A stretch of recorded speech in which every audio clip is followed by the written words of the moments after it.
We've been tracking the story over the last few days. You might remember that just a few days ago we brought you news that the President, Gotabaya Rajapaksa, had finally signed his resignation letter. Huge news, but according to media reports, as of this morning, neither has the Speaker of the Parliament or the President's Secretary actually seen or received that resignation letter. So despite initial news from the President's own office that he had signed that letter, now we're learning that no one has actually seen that letter. This comes as the Sri Lankan President fled the country and landed in the Maldivian capital of Male. He was all set to resign today. Let's go back to my colleague right now, Purnima, to understand more on this development. Purnima, I want to understand from you. As the President was fleeing, something we heard from airport authorities was that, and immigration authorities in particular, was that it was not under their power to stop the President. So he made this move. He fled very much as the President of that country, and so he was able to take advantage of the executive rights under which he was protected. But with this development, that his letter has not yet actually been given to the office, what could that potentially mean, especially because he's already left the country?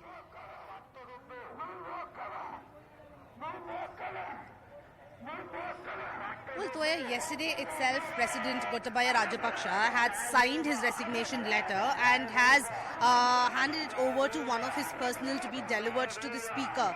President's media office made it clear that whatever announcement comes from the Speaker is the official announcement made by Gotabaya Rajapaksa, which is why the Speaker 2 days ago initially said that President is out of the country and is in a nearby country, and later clarified that it was a mistake and that Gotabaya Rajapaksa is very much in the country. Remember, yesterday Gotabaya Rajapaksa had already signed his resignation letter, but sources said that he was waiting to ensure that he and his family members leave the country before the resignation letter is made official. So all preparations were already done. The resignation letter was signed yesterday, and he was just trying to ensure that he and his family members are safe and out of the country, is what local media has been reporting. So we'll have to wait and see when that official announcement will be out. But at the moment, everyone here is waiting for the official announcement. The letter was signed yesterday itself, is what sources say. And today, that will be out, and the Speaker's announcement will be the most interesting development for the day, because it's the Speaker who will be making any official announcements with regards to the President. So we'll have to wait and see how that pans out. Okay, Purnima, very quickly before we let you go, I want to ask if you could give our audiences an overview of the economic situation as it stands right now. I know that this week itself, there are a set of important developments set to take place on that front. You've also got a number of organizations reporting that in Sri Lanka right now, 9 out of 10 families are scrimping. They're trying to save and scrimp on their access to basic amenities because it's become so hard. Could you remind our audiences right now of the situation in Sri Lanka?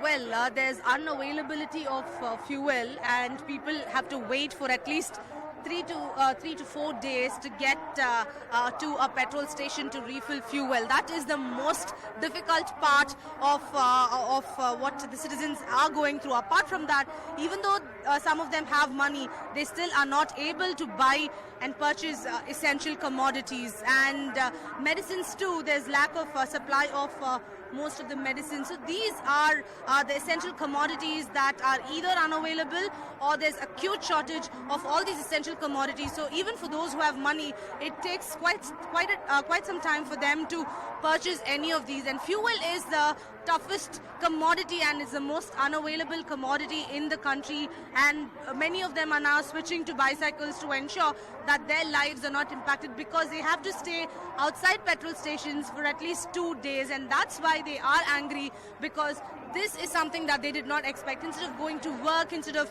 carrying out their routine activities, they are trying to hunt for petrol stations to refill fuel, and that itself takes not more than, at least not less than 72 hours, and that's why they are angry. And you can see it's not just protesters, there are families also who are coming here to wait for the announcement, to be a part of the historic moment, historic moment that they call it. They're all waiting for that. They've come with their families. You can find children, you can find old people, and also protesters who are all waiting here to celebrate, to be part of that announcement. And preparations, as you can see, preparations are already underway. You know, President has left for Maldives. Is it something that protesters expected? Not at the moment, actually. No idea about that. We saw in the news, but not yet confirmed, actually. We actually don't know where You still want the Rajapakshas to face the people of Sri Lanka? Yes, actually, they have corrupted the country, actually. So we have to, see that. So actually, yeah.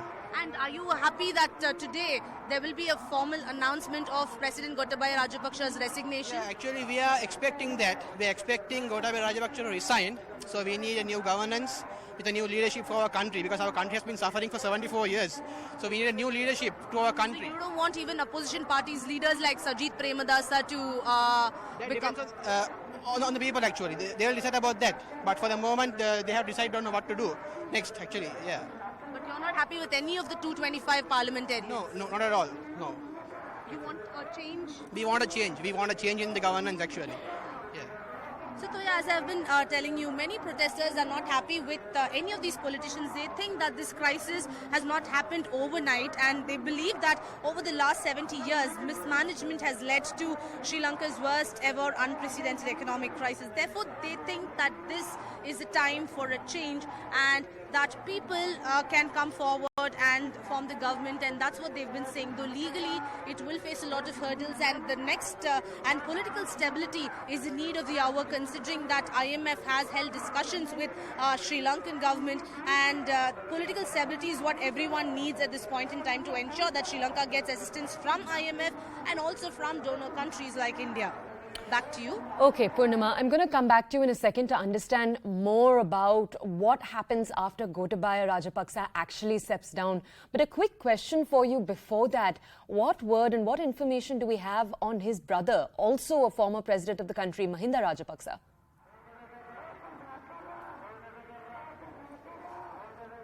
Well, there have been reports that all the family members are trying to leave the country.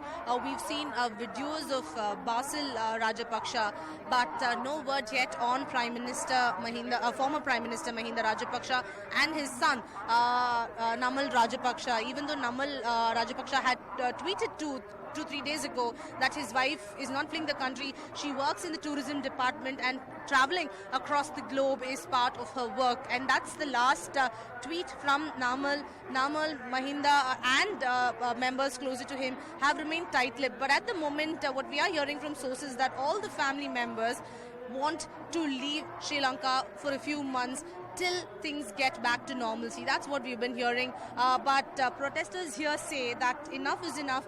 Let the president resign first, and then we will decide what to do next. And they are not ready to accept Ranil Wickremesinghe as well as the interim president. So we'll have to wait for the developments to pan out. The next 24 hours, 24 to 48 hours is going to be very crucial here in the island nation.